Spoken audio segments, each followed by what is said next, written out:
양자역학. 정말 과학에서 가장 강력하면서도 또 가장 알쏭달쏭한 이론 중 하나가 아닐까 싶어요. 우리 세상이 어떻게 돌아가는지 그 근본을 설명해 주는데 와, 그 규칙들이 상식하고는 너무나도 다르거든요. 양자역학의 선구자 닐스 보어가 이런 말을 남겼습니다. 자, 이 말처럼 우리 지금부터 정말 기묘하고도 경이로운 세계로 한번 떠나볼 건데요. 준비되셨나요? 같이 한번 들어가 보시죠. 우주가 말이죠. 마치 두 개의 다른 규칙으로 돌아가는 것 같아요. 첫 번째는 우리가 매일 눈으로 보는 세상, 그러니까 사과가 나무에서 떨어지는 것처럼 예측 가능한 규칙들이죠. 그런데 또 다른 규칙이 있습니다. 바로 원자보다 더 작은, 정말 아주 작은 세계를 지배하는 규칙인데요. 이건 정말이지 당황스러울 정도로 이상합니다. 이 두 세계의 차이가 얼마나 크냐면요. 왼쪽 고전 물리학의 세계를 한번 보세요. 우리가 아는 세상이죠. 공을 언덕 위로 차면 당연히 언덕을 넘어가거나 아니면 힘이 부족하면 다시 굴러 내려오겠죠. 아주 상식적입니다. 그런데 오른쪽 양자 물리학의 세계에서는요. 상상도 못한 일이 벌어집니다. 공이 언덕을 넘을 힘이 없는데도 불구하고 마치 유령처럼 언덕을 그냥 뚫고 지나가 버릴 수 있다는 거예요. 정말 규칙 자체가 완전히 다른 거죠. 자, 그럼 양자 세계의 이 기묘함을 만드는 첫 번째 핵심 원리, 바로 중첩입니다. 이게 무슨 뜻이냐면 양자 입자 하나가 여러 상태에 동시에 존재할 수 있다는 거예요. 여기에도 있고 저기에도 있고. 말이 안 되죠? 마치 전등 스위치가 우리가 딱 쳐다보기 전까지는 켜진 상태이면서 동시에 꺼진 상태로 있는 것과 같아요. 그러다가 우리가 딱 보는 그 순간 하나의 상태로 결정되는 거죠. 중첩도 놀라운데 더 놀라운 게 있습니다. 바로 양자 터널링이라는 건데요. 아까 그 공 이야기 기억나시죠? 상식적으로 언덕을 넘어갈 힘이 없는 공은 절대로 반대편으로 갈 수 없잖아요. 그런데 양자 세계에서는 이게 가능합니다. 공이 그냥 갑자기 벽을 통과하듯 언덕 반대편에 뿅 하고 나타날 수 있다는 거예요.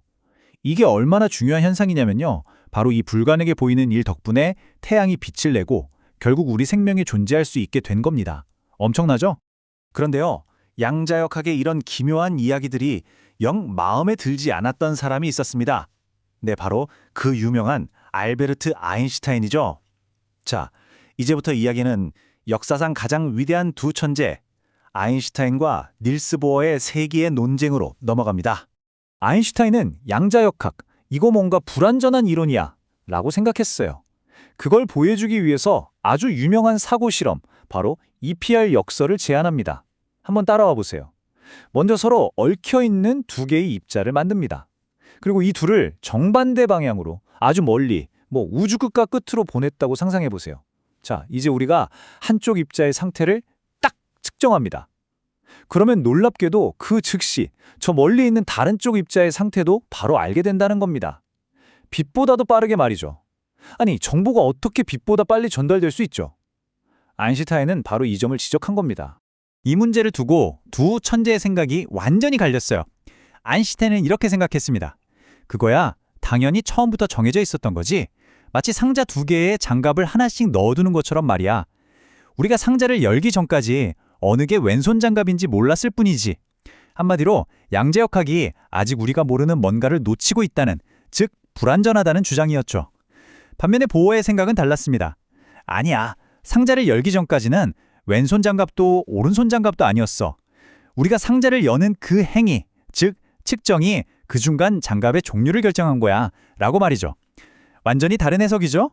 아인슈타인은 도저히 이 상황을 받아들일 수 없었습니다. 그래서 이 현상을 뭐라고 불렀냐면 바로 원격에서의 유령 같은 작용이라고 했어요.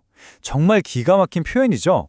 그만큼 아인슈타인은 멀리 떨어진 두 입자가 유령처럼 서로에게 즉각적으로 영향을 준다는 생각을 믿을 수 없었던 겁니다.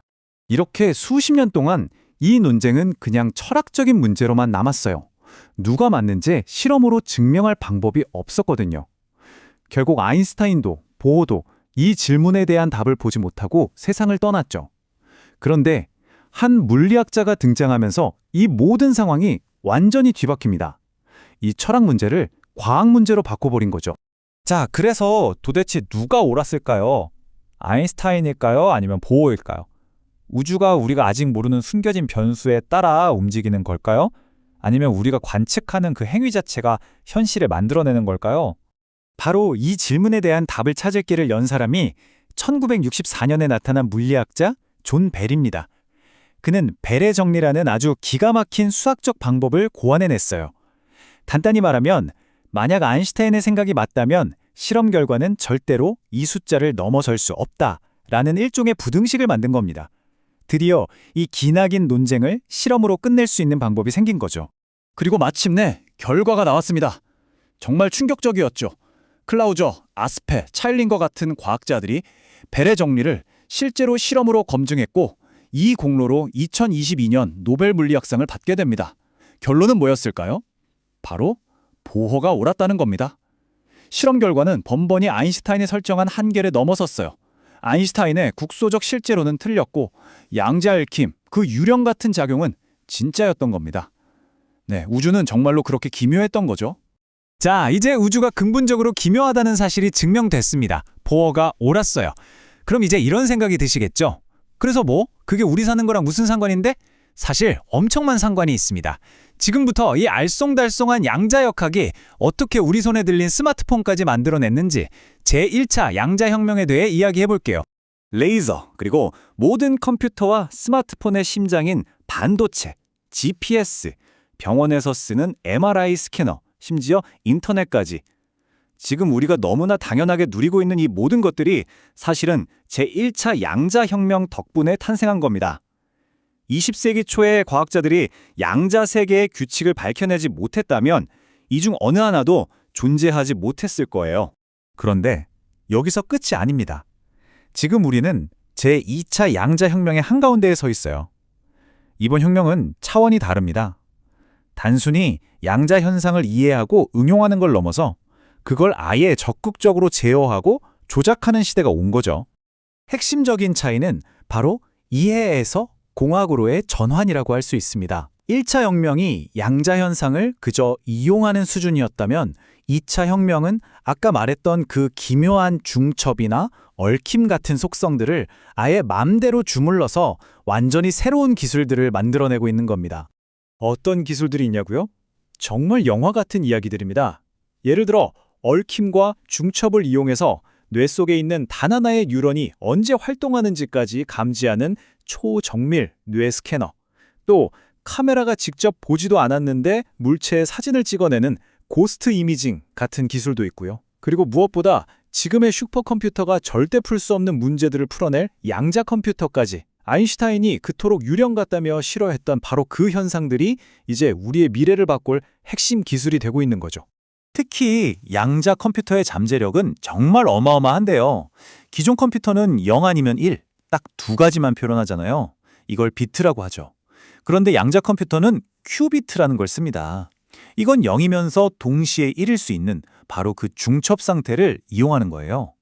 덕분에 계산 능력이 폭발적으로 늘어나서 신약을 개발하거나 새로운 물질을 만들고 심지어 기후변화 같은 인류의 거대한 숙제를 해결할 열쇠가 될지도 모릅니다. 이렇게 보니까 정말 대단하지 않나요? 두 천재의 머릿속에서 시작된 철학적 논쟁이 우리 손안에 스마트폰을 거쳐서 이제 인류의 미래를 책임질 기술의 토대가 되기까지, 양자역학은 우리가 발 딛고 사는 이 현실이 사실은 우리가 상상하는 것보다 훨씬 더 기묘하고 또 훨씬 더 강력한 힘을 숨기고 있다는 걸 계속해서 보여주고 있습니다. 자, 오늘 이야기는 여기까지입니다. 하지만 이 질문 하나는 우리 모두에게 남을 것 같네요. 현실의 가장 깊은 곳, 그 근본적인 수준이 이렇게나 기묘하다면 과연 우리가 아직 발견하지 못한 세상에는 또 어떤 놀라운 비밀들이 우리를 기다리고 있을까요?